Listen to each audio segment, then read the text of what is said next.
Hello, Bezel 333. I want to talk about the power of intention. Now, Wayne Dyer is a prolific writer and speaker, and I only want to contrast what he's talking about in this series with the classical understanding of Christianity.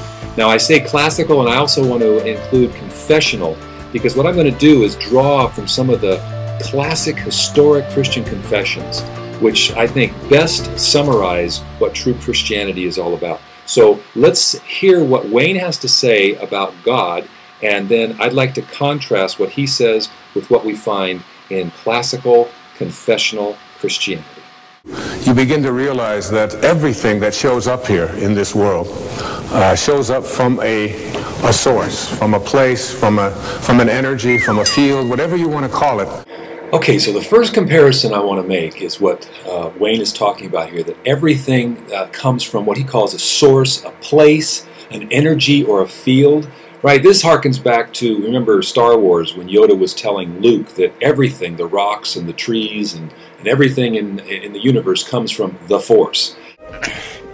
Its energy surrounds us and binds us. Luminous beings so we, not this crude matter. You must feel the force around you. Here, between you, me, the tree, the rock, everywhere. And this is really just, Eastern religion. This is Hinduism, this is Monism. Everything comes from the ultimate reality, which is impersonal. Christianity, on the other hand, is believing in a God who is infinitely personal. We, as His created beings, are personal only because God Himself is a personal being. Whether you call it source or God or spirit, it doesn't make any difference what you call it. Now, in contrast to what Wayne is saying, in Christianity it does make a big difference. It is a big deal what we call God. When Moses was encountering God in the burning bush, and God told him to go to the people of Israel, He told him to say, "I am who I am, sent you." Now, this is a descriptive name, really kind of describing the self-sufficiency and self-existence of God. The Westminster Confession of Faith, in chapter 2 of God and the Trinity, says this: God has in Himself all life, all goodness, all glory, and all blessedness, and is in Himself all sufficient, needing nothing from any creature that He has made, or obtaining any glory from them, but rather displaying His own glory in and by them.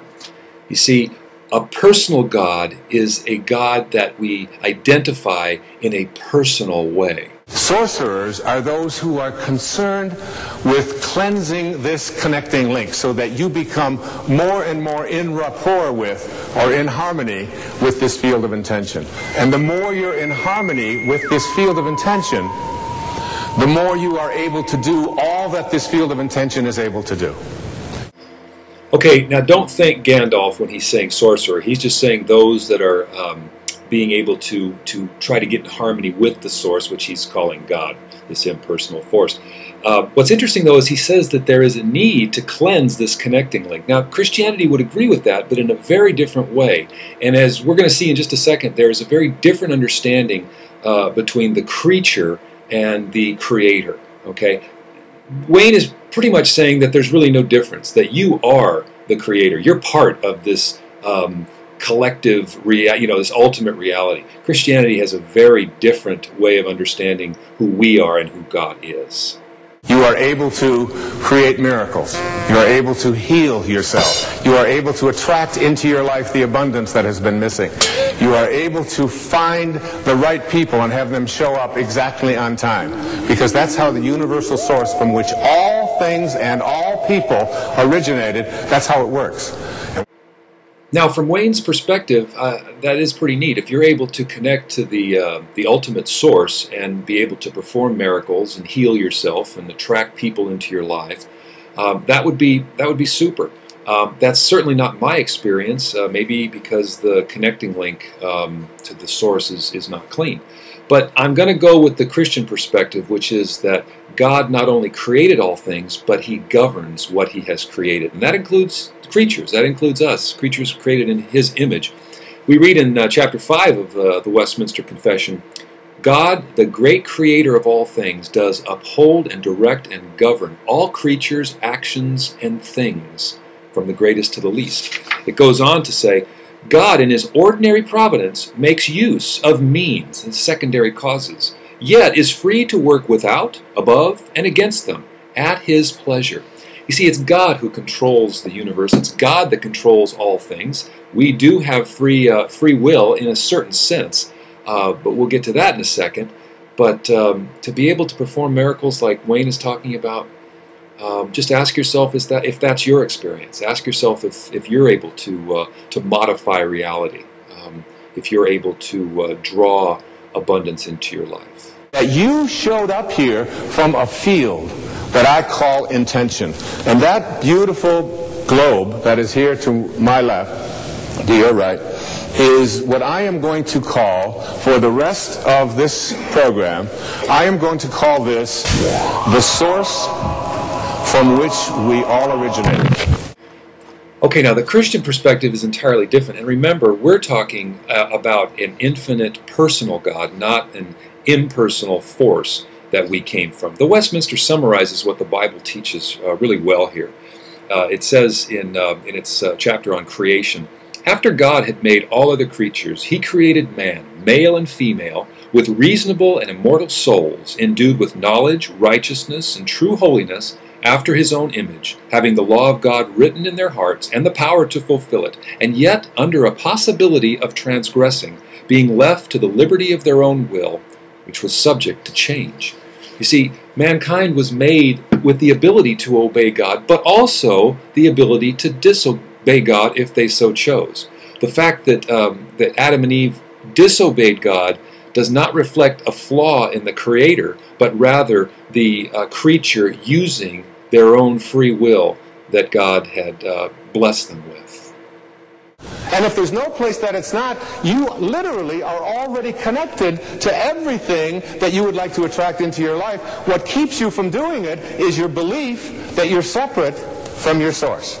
All of this stuff came about because we disconnected ourselves from a field of intention that is nothing but just well-being at work. It only wants you to be in a state of happiness.